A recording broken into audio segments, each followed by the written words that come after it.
Faustino Catalina. Iglesia Noticia. COPE. Estar informado. Saludos y muy buenos días en este domingo 19 de noviembre de 2023, Jornada Mundial de los Pobres. Son las 8:30 de la mañana y llega el momento de acompañarles con la actualidad religiosa de estos días en el informativo Iglesia Noticia aquí en la cadena COPE. Será hasta las 9 de la mañana, la hora de la Santa Misa, hoy con Víctor Escarpa y Mila Sánchez en el control de sonido y con algunas informaciones que les adelanto ya en estos titulares. En esta Jornada Mundial de los Pobres, el Papa celebra hoy la misa y almorzará con cientos de indigentes en el Vaticano. Además, Francisco invita a los jóvenes a compartir la esperanza cristiana en las redes sociales ante la JMJ diocesana del próximo domingo. La Catedral de Sevilla acogió ayer la beatificación de 20 mártires de la persecución religiosa de los años 30 del siglo pasado en España. En Madrid, mientras tanto, finaliza hoy el Congreso Católicos y Vida Pública, que celebra su 25º aniversario. El Camino de Santiago ha batido el récord histórico de peregrinos 6 semanas antes de que finalice el año 2023. Y mañana comienza en Madrid la asamblea plenaria de otoño de la Conferencia Episcopal, que entre otros temas debatirá el informe sobre abusos en la Iglesia del despacho Cremades Calvo Sotelo. Faustino Catalina. Iglesia Noticia. COPE. Estar informado. En este domingo 19 de noviembre, la Conferencia Episcopal y Cáritas se unen para movilizar a las comunidades cristianas y a la sociedad en la 7ª Jornada Mundial de los Pobres. Una jornada que fue convocada, recordamos, por el Papa Francisco en noviembre de 2016 y que quiere dar una nueva oportunidad para reflexionar sobre cómo dar una respuesta adecuada que lleve alivio y paz a tantas personas a merced de la incertidumbre y la precariedad. En la 7ª edición de esta jornada, con el lema "No apartes tu rostro del pobre", Francisco exhorta a no apartar la mirada de los que están en dificultades, que son imágenes que pueden conmover por algunos instantes, pero que se convierten en fastidio y en marginación al cruzarnos por la calle. Por eso, la parábola del buen samaritano interpela el presente. Delegar en otros es fácil y ofrecer dinero para que otros hagan caridad es un gesto generoso, pero la vocación de todo cristiano es implicarse en primera persona. Jesús Fernández es el obispo de Astorga, también responsable de la Subcomisión Episcopal para la Acción Caritativa y Social. Desgraciadamente, el contexto actual no favorece la atención a los más pobres, puesto que, como dice el Papa en su mensaje para esta jornada, la llamada al bienestar sube cada vez más el volumen, mientras las voces del que vive en la pobreza se silencian. Lo que es desagradable y provoca sufrimiento se pone entre paréntesis, mientras las cualidades físicas se exaltan. Los pobres se vuelven imágenes que conmueven por algunos instantes, pero cuando se encuentran en carne y hueso por la calle, entonces intervienen el fastidio y la marginación. El mensaje del Papa recuerda especialmente a quienes sufren en zonas de guerra privadas de un presente sereno y un futuro digno, los que no llegan a fin de mes por las especulaciones por el aumento de los costes de la vida, los que son explotados en el trabajo y los jóvenes que viven engañados por una cultura que les hace sentirse incompletos y fracasados. Jesús Fernández. A las pobrezas de siempre se añaden algunas de triste actualidad. Pensamos en primer lugar en las más de 20 zonas de guerra. Nos conmueve especialmente la situación que se vive en Ucrania y últimamente en la Franja de Gaza, donde la violencia y la barbarie se han cebado especialmente con gente inocente.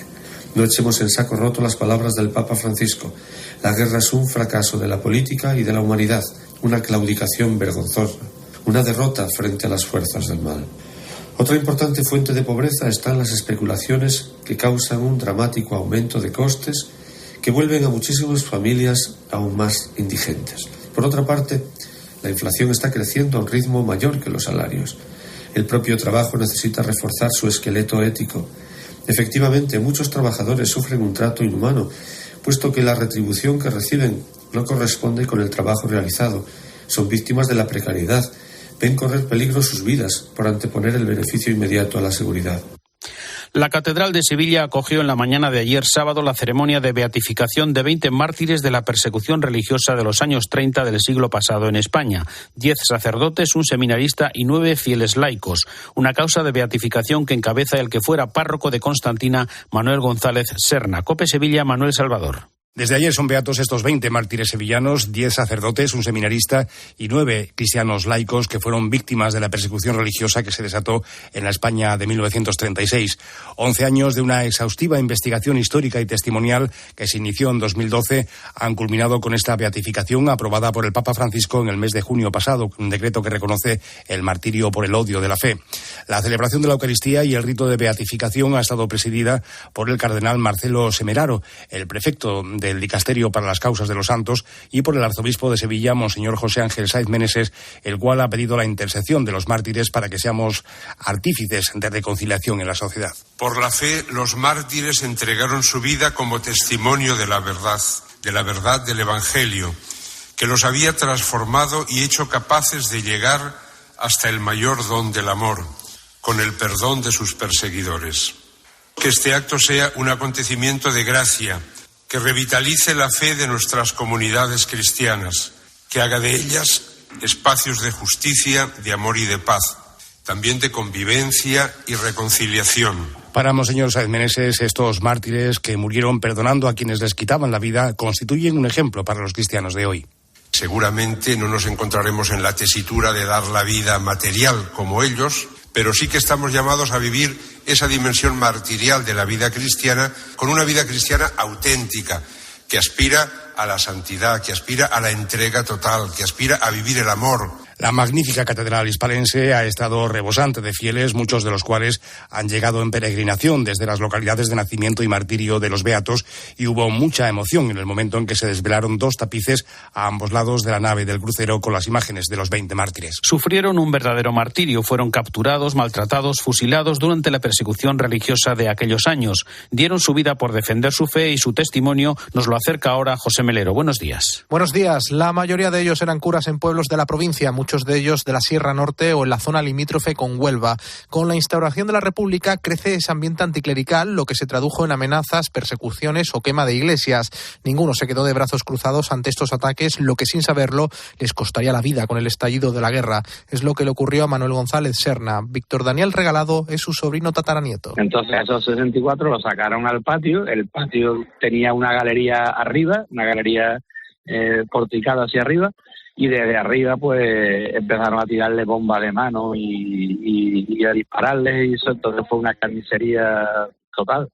Él murió allí, murió en el patio de la cárcel junto con todos los demás. Sacerdotes como Juan María Cocas antepuso a las milicias para salvar a la patrona de Lora del Río. Manuel Luque expulsó de la iglesia a un grupo de sindicalistas que irrumpieron en una misa en Marchena. Son historias de valentía. También hay historias de caridad, como la del farmacéutico Cristóbal Pérez, laico que instaló un botiquín en la celda de Cazalla, en la que estuvo preso para atender a otros enfermos cautivos. Consuelo es su sobrina nieta. Porque él seguía pidiéndole a su mujer que mandara las medicinas y ayudándole, pero sobre todo buscaban más que medicinas en sí, medicina del alma, diríamos, ¿sabes? Porque era una persona muy religiosa.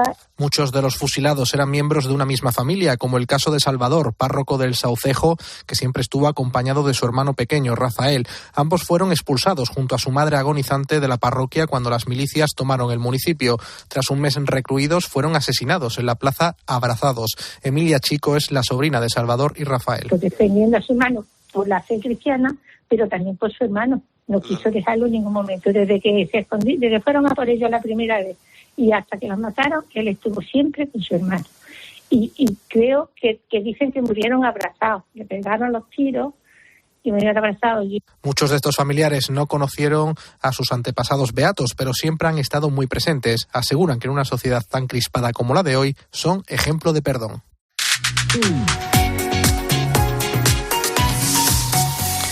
Hoy finaliza en Madrid el Congreso Católicos y Vida Pública que organiza la Asociación Católica de Propagandistas y la Universidad CEU San Pablo. Un congreso que celebra su 25ª edición con el lema Vivir, compartir, anunciar y evangelizar, en el que se hace balance de lo aportado a la sociedad a lo largo de este cuarto de siglo, también cómo afrontar el futuro. Rafael Sánchez Saus es el director de Católicos y Vida Pública. hemos hecho muchas cosas, hemos vivido, hemos compartido, hemos anunciado, pero si no hemos evangelizado no hemos hecho nada. Entonces, hemos evangelizado, esa es la reflexión.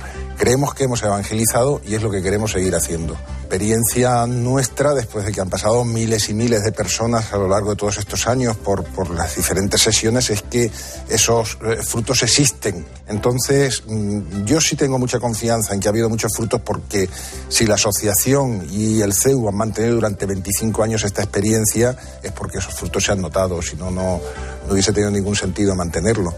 Y resume Rafael Sánchez Saus así el espíritu de Católicos y Vida Pública. Lo que el Congreso ha pretendido siempre es poner el foco en algún problema importante social y mostrar cuál es la solución cristiana y por dónde puede ir la propuesta cristiana, ¿no? Y entonces, en torno a eso, pues hemos tratado pues de aportar pues que gente pues procedente de primera línea del mundo, desde luego de la política, pero también de la cultura, del mundo de la economía, del mundo de la sanidad, de la educación, de la familia, etcétera, pues se hagan presentes y nos comuniquen pues cuáles son sus expectativas, sus experiencias, sus esperanzas, ¿no? Y yo creo que esto, pues cuando ves a personas de esa categoría y expresarse con toda libertad acerca de su condición de cristianos, esto es un testimonio que estimula a muchísima gente, los confirma a otros muchos y nos impulsa. Desde el miércoles está abierto el plazo para inscribirse en el Congreso La Iglesia en la Educación, que tendrá lugar en Madrid el próximo 24 de febrero. La Comisión Episcopal para la Educación y Cultura invita a esta inscripción a todas las personas de la comunidad educativa en cualquiera de los ámbitos en los que está presente la Iglesia, para contar las experiencias y reflexiones tanto a nivel personal como institucional. Se da así continuidad al trabajo realizado en octubre, en el que se presentaron 78 proyectos en 9 paneles de experiencias. La secretaria de la Comisión Episcopal de Educación y Cultura es Raquel Pérez San Juan. Pues con el Congreso, como Iglesia, vemos que necesitamos escucharnos y necesitamos renovar juntos nuestro compromiso educativo. Los protagonistas de la educación tienen la palabra y, queremos escucharlos. En este camino sinodal que transitamos como Iglesia, me parece que todos somos necesarios. Cada uno tiene su lugar, tiene su tarea, su responsabilidad en esta misión común. Y pues siguiendo las palabras del sínodo, nos parece que comunión, participación, misión es también hoy una llamada para todos los agentes y las comunidades educativas. El arzobispo de Valladolid, Luis Argüello, ha iniciado una visita pastoral para recorrer 40 colegios canónicos entre privados y concertados que hay en su diócesis. Esta iniciativa pastoral responde a la petición del Papa Francisco ante el escaso alumnado y por ser el único lugar donde la mayoría de los alumnos reciben el mensaje cristiano. Nos pide a los obispos que visitemos la escuela católica, que alentemos que viva su identidad católica, que escuchemos su problemática, sus situaciones y que veamos en la escuela una plataforma misionera y educativa de primera magnitud en este momento en el que vivimos. Hemos organizado la visita a más de una treintena de colegios de diverso tamaño, de diversas líneas educativas que existen en la diócesis, con el deseo de participar en un encuentro lo más cercano posible con las diversas realidades de la comunidad educativa, con el claustro de profesores, con el equipo directivo, con el equipo de pastoral, con los alumnos que sea posible, también con las organizaciones de padres, en fin, una visita para impulsar la dimensión misionera, evangelizadora, educativa de la escuela católica. Faustino Catalina. Iglesia Noticia. COPE. Estar informado. UMAS, mutua especialista en seguros para el sector educativo. Ofrecemos una solución integral para los colegios y guarderías. Daños patrimoniales, responsabilidad civil, accidentes de alumnos. Más de 1.400 centros ya confían en nosotros. Visítanos en umas.es. UMAS, más de 40 años de vocación de servicio. Faustino Catalina. Iglesia Noticia. COPE. Estar informado. Y la actualidad internacional nos lleva una vez más en primer lugar hasta el Vaticano. Ya sabemos que el próximo 8 de diciembre el Papa realizará el tradicional homenaje a la Virgen Inmaculada y que el día 12 celebrará una misa en honor a la Virgen de Guadalupe. Pero nos detenemos en este domingo, en el que a las 10 de la mañana celebrará la misa dedicada a los pobres en la Jornada Mundial, que comenzó hace ya 8 años y a la que seguirá en el Aula Pablo VI un almuerzo con varios miles, como ya ocurrió en años pasados. Corresponsal en Roma y el Vaticano, Eva Fernández, buenos días. Muy buenos días, Faustino. A estas horas ya se han abierto las puertas de la Basílica de San Pedro, donde a las 10 de la mañana el Papa presidirá la misa a la que acudirán como invitados especiales muchas de las personas con pocos recursos que son atendidos directamente por el Dicasterio para el Servicio a la Caridad del Papa. Entre ellos, algunas de las personas sin hogar que optan por pernoctar en los aledaños de la Plaza de San Pedro y todos los que están asistidos por Cáritas, la Comunidad de San Egidio y otras asociaciones. A lo largo de esta semana, el Centro de Salud Madre de Misericordia, situado en uno de los laterales de la Plaza de San Pedro, ha ampliado su horario habitual de apertura para ofrecer tratamiento gratuito a quienes necesitaban atención médica general y especializada. Poco después del Ángelus, el aula Pablo VI volverá a llenarse de mesas redondas similares a las que se utilizaron durante el pasado sínodo para un gran almuerzo de familia al que asistirá el Papa junto a unas 1.300 personas en situación límite de pobreza. Una comida de domingo atendida por voluntarios de distintas asociaciones y llena de detalles para invitados tan especiales. Las mesas estarán decoradas con flores, manteles y servilletas de tela y el almuerzo está preparado y donado por la cadena hotelera Hilton. La celebración de esta jornada es fruto del último gran encuentro del Jubileo de la Misericordia de 2016 dedicado a los pobres. El Papa Francisco no quiso que quedara como un recuerdo del pasado, por lo que decidió establecer que cada año la Iglesia dedique en todo el mundo una jornada exclusivamente para los pobres, que se celebra el domingo anterior a la fiesta de Cristo Rey. La propuesta del Papa es que durante esta jornada, al menos por unas horas, compartamos lo nuestro con quien tiene menos, ya sea dedicando tiempo a escuchar o a acompañar o abriendo nuestra casa a quienes viven en situación de precariedad. El monasterio Mater Ecclesiae, en el que vivió sus últimos años y falleció Benedicto XVI, estará habitado a partir del mes de enero por religiosas de clausura. Por otra parte, el Papa ha invitado a los jóvenes a compartir la esperanza cristiana a través de las redes sociales en su mensaje para la Jornada Mundial de la Juventud que las diócesis celebrarán el próximo domingo 26 de noviembre. Cuéntanos. El Vaticano ha publicado el mensaje que servirá tanto este año como el próximo para preparar el jubileo del año 2025 bajo los temas alegres en la esperanza y los que esperan en el Señor caminan sin cansarse. La alegría que brota del misterio pascual preside el mensaje, una alegría que no es fruto del esfuerzo humano, del ingenio o del arte, sino la que nace del encuentro con Cristo, del sabernos amados por Él.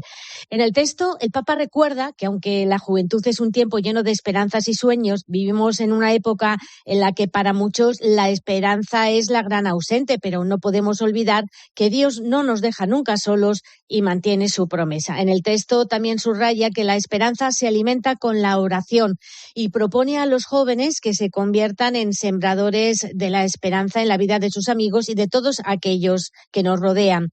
Y efectivamente serán 6 religiosas argentinas las que se instalen en el monasterio Mater Ecclesiae en los Jardines Vaticanos. Pertenecen a la orden benedictina de la Abadía de Santa Escolástica y de ellas se ocupará la gobernación del Estado de la Ciudad del Vaticano. Francisco restituye al monasterio su misión originaria, tal como fue decidido por San Juan Pablo II, para que quienes vivan en él sostengan al Papa por medio del ministerio de la oración, de la adoración, de la alabanza y de la reparación, siendo así presencia orante en el silencio y en la soledad. Es incompatible ser católico y pertenecer a la masonería. Es la contestación del Dicasterio para la Doctrina de la Fe que firma su prefecto Víctor Fernández con la aprobación del Papa en respuesta a la consulta de un obispo de Filipinas. Es el momento para el comentario de Antonio Pelayo. Buenos días.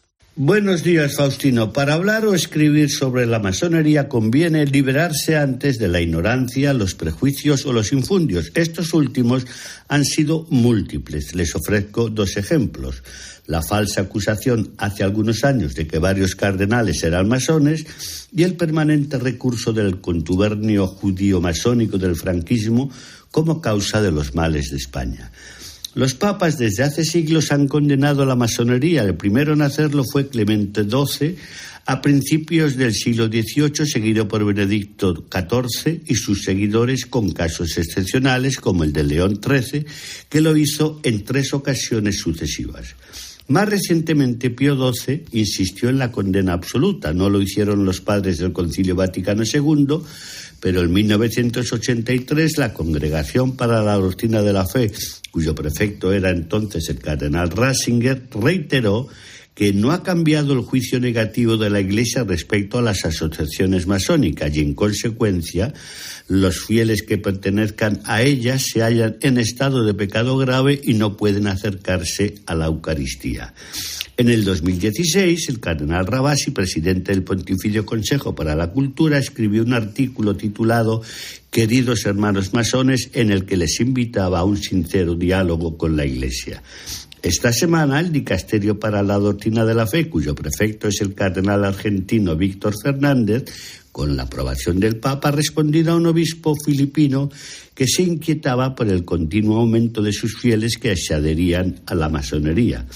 La respuesta vaticana no deja lugar a dudas. A los católicos se les sigue prohibiendo unirse a la masonería debido a su incompatibilidad con la doctrina católica e invita a los obispos a evaluar la oportunidad de pronunciarse públicamente sobre este tema.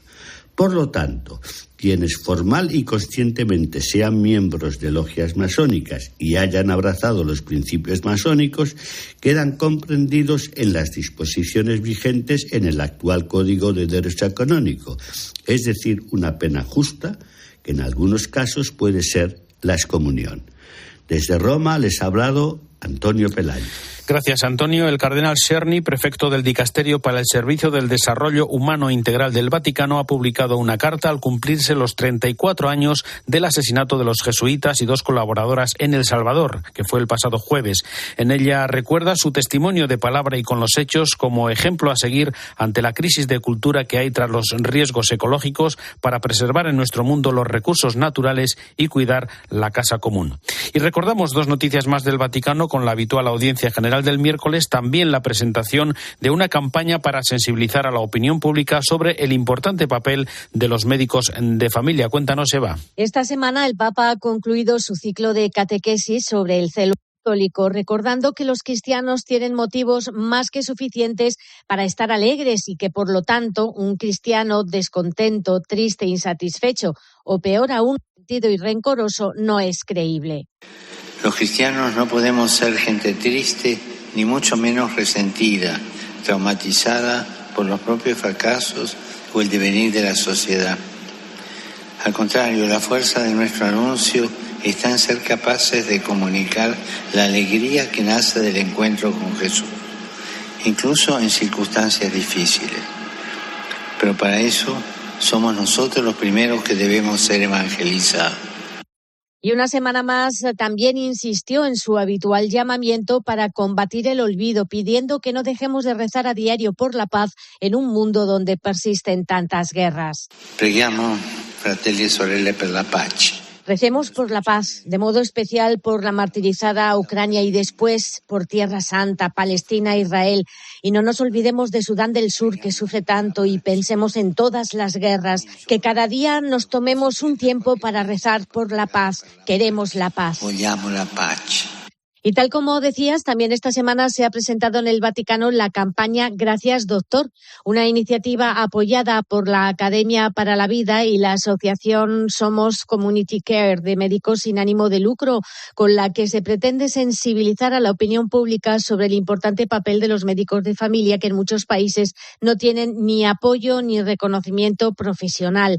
El doctor Ramón Tayac es el presidente de la Asociación Somos Community Care. Después de la pandemia hemos aprendido las graves diferencias que existen en la sociedad en el cuidado de la salud y por ello la respuesta es rescatar, redescubrir al médico de familia, al médico de cabecera, al médico primario. Es eso lo que esperamos contribuir para que en todo el mundo se reconozca el rol que juega ese profesional de la salud que es único por la relación que tiene entre paciente y médico. Durante el acto de presentación se hizo pública la Declaración para el Redescubrimiento del Médico de Familia, cuyo objetivo es recordar a los gobiernos, instituciones públicas y sistemas sanitarios la necesidad de volver a poner en el centro la figura del médico de medicina general. Volvemos en Iglesia Noticia a la actualidad en España. El Camino de Santiago ha batido el récord histórico de peregrinos llegados hasta la capital compostelana semanas antes de que finalice este 2023. COPE Santiago, Patricia Iglesias. El número de caminantes es inédito y también impresionante las larguísimas distancias que recorren. Este jueves llegó un peregrino procedente de Letonia. Yanis Sulte era camionero y no quiso quedarse mano sobre mano cuando se jubiló, así que hace 579 días se puso en camino. Lituania, Poland, Germany, French, Spain, to Santiago. A estas alturas del año la mayoría de los caminantes son extranjeros y muchos no es la primera vez que peregrinan. Federico y su mujer son norteamericanos. Se han ganado su tercera Compostela después de llegar desde Lourdes para recordar a una pareja que se encontraron en 2014. Desde esa localidad francesa, el marido empujó la silla de ruedas de su mujer. Nos impresionó que él empujó desde Lourdes hasta Santiago a su esposa y con la mochila tan grande, tan pesada. Y dijimos, bueno, vamos a hacerlo. Que lo que para nosotros católicos también es para rezar por la familia y eso. Y por muchas compostelas que lleven en la mochila, aseguran que la emoción no decae. La música, el silencio, todo el botafumeiro es lo más del camino. La misa del peregrino con el botafumeiro, yo las 2 primeras veces o 3 que vine, lloré. Nos lo contaba Clara, una segoviana que lleva 23 años peregrinando cada primavera y cada otoño junto a su marido.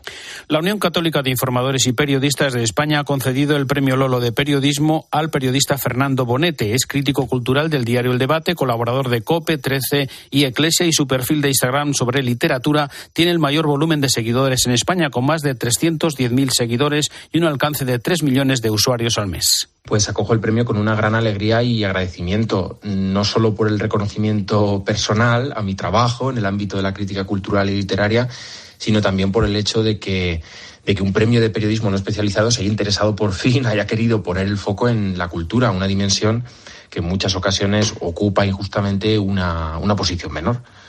También acojo el premio con una inmensa responsabilidad, porque al final uno queda asociado al nombre de Lolo, que es ejemplo máximo de periodistas, por muchas razones, por su esfuerzo en la adversidad, por su capacidad de contar y defender la verdad con firmeza, pero también con respeto, y esto lo siento desde luego como un ejemplo a seguir y una responsabilidad siempre.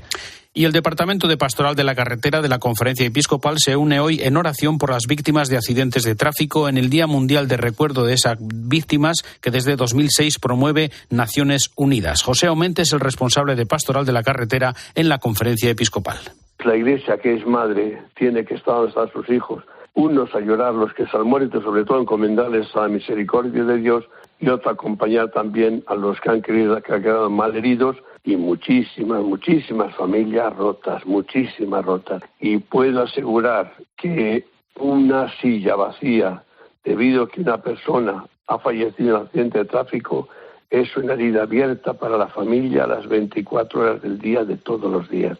Y antes de terminar, recordamos que mañana comienza en Madrid la asamblea plenaria de la Conferencia Episcopal. Los obispos conocerán la última hora del informe del despacho Cremades Calvo Sotelo sobre los abusos en la Iglesia, junto al plan de reparación integral de las oficinas para la protección de menores. Entre los temas del orden del día están también un proyecto en favor de la dignidad de la persona, una propuesta sobre una mesa de diálogo de la Iglesia Católica con otras confesiones cristianas y también el proyecto marco de pastoral juvenil. Además está la preparación del Congreso La Iglesia en la Educación y del Congreso Nacional de Vocaciones.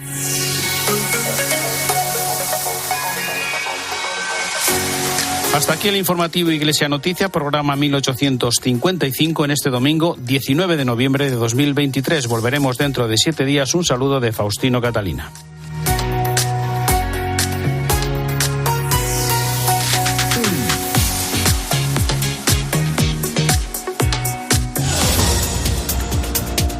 Domingo 19 de noviembre, con la mirada puesta en la semana que empieza, en la que la ley de amnistía se empezará a debatir este martes en el Congreso de los Diputados y cuando comience una tramitación que se prevé difícil para el PSOE y más tras que el sábado el Boletín Oficial del Estado publicase un artículo que permite dilatar esta ley. Un fin de semana que ha estado muy marcado por la multitudinaria concentración que tuvo lugar ayer en Cibeles en contra de la amnistía. El gobierno cifró en 170.000 las personas que asistieron, mientras que los organizadores hablan de 1 millón de asistentes. Y en el conflicto de Israel y Hamas, esta madrugada un ataque a un convoy de Médicos Sin Fronteras ha dejado un muerto y un herido. Sigue el conflicto entre ambos bandos. Y además, más de 40 millones de argentinos están llamados a decidir las urnas en el balotaje entre el ministro de Economía, Sergio Massa, peronista, y el libertario Javier Milei. Las encuestas dan una ligera ventaja a Milei, pero la incertidumbre es protagonista en esta jornada electoral con una Argentina que sufre una inflación del 140% interanual. Escuchas ahora la Santa Misa en COPE.